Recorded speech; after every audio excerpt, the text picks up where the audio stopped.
Hi friends!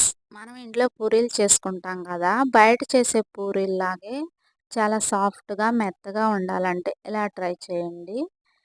ఏం లేదు, మనం పూరీ పిండి కలిపేటప్పుడు ఎక్కువ సేపు సాఫ్ట్‌గా, మెత్తగా కలుపుకోండి. అలాగే మనం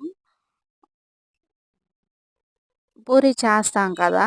చపాతీ కర్రతో, అప్పుడు చేసేటప్పుడు ఆయిల్ కాకుండా పిండి వేసి చపాతీనైతే ప్రిపేర్ చేయండి.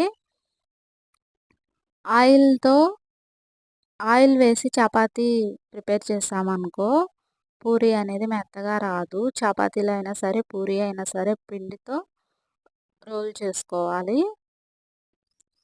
ఇప్పుడు దీన్ని మీడియం ఫ్లేమ్‌లో బాగా ఆయిల్ కాగిన తర్వాతే ఫ్రై చేసుకోండి.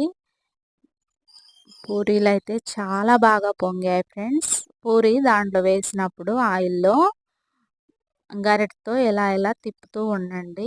వీడియోలో చూపించిన విధంగా బాగా పొంగుతాయి. చాలా అంటే చాలా స్మూత్‌గా, చాలా మంచిగా వచ్చాయి.